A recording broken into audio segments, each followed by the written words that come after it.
Which state organizes the Dhanu Yatra which is renowned as the world's largest open air theatre. So ప్రపంచంలోనే అతిపెద్ద open air థియేటర్గా ప్రసిద్ధిగాంచిన ధనుయాత్రను ఏ రాష్ట్రం నిర్వహిస్తుంది అని అడుగుతున్నారు. సో ఇక్కడ మనకు ఆప్షన్స్ ఏమి ఇచ్చారు, ఒరిస్సా, గోవా, ఛత్తీస్గఢ్ అండ్ ఉత్తరాఖండ్. సో ఈ ధనుయాత్ర ఆర్ ధనుజాత్ర అని పిలుస్తారు. దీన్ని ఒడిస్సాలోని బార్గర్లో ఇనాగ్రేట్ చేయడం జరిగిందనమాట.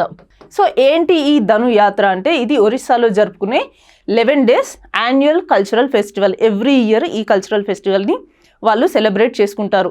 సో ఇక్కడ ఏంటి ఈ ధనుయాత్రలో ఏం చెప్తారు, మెయిన్ దీని యూనిక్నెస్ ఏంటి అంటే, ఇక్కడ మనం చూసాం world's largest open air theatre. ఏంటి ఈ లార్జెస్ట్ ఓపెన్ ఎయిర్ థియేటర్ అంటే, ఇక్కడ ప్రాపర్గా ఒక స్టేజ్ని సెట్ చేసి అక్కడ ఎవరో పర్ఫార్మెన్స్ ఉంటారు, లేకపోతే ఆడియన్స్ ఉంటారు. సో ఇట్లా పర్ఫార్మర్స్, ఆడియన్స్ అని సపరేట్గా డిఫరెన్షియేషన్ ఏం ఉండదు అనమాట.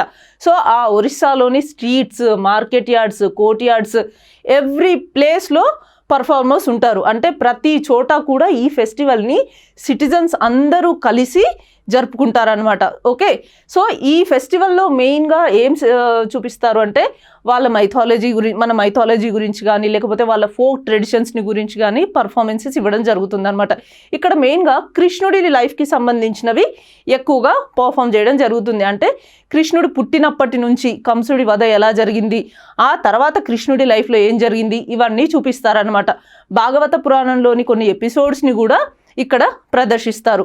సో ఇది ఇప్పుడు 78th ఎడిషన్ని ఈ ఇయర్ వీళ్ళు సెలబ్రేట్ చేసుకుంటున్నారు. అంటే పోస్ట్ ఇండిపెండెన్స్ తర్వాత ఈ ధనుయాత్రని సెలబ్రేట్ చేసుకుంటున్నారు అనమాట. సో ఇక్కడ పోస్ట్ ఇండిపెండెన్స్ దీన్ని సెలబ్రేట్ చేసుకుంటున్నారు అంటున్నాం కదా.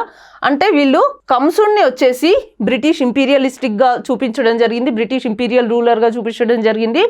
అండ్ కృష్ణుడిని వచ్చేసి నేషనలిస్టిక్ ప్రైడ్ లాగా చూపించడం జరిగిందనమాట. సో ఇట్లా ఆఫ్టర్ పోస్ట్ ఇండిపెండెన్స్ ఏదైతే స్టార్ట్ అయిందో ఈ ధనుయాత్ర అనేది ఇప్పటికీ కూడా కొనసాగుతుంది. అండ్ దీనికి నేషనల్ ఫెస్టివల్ స్టేటస్ కూడా రావడం జరిగిందనమాట.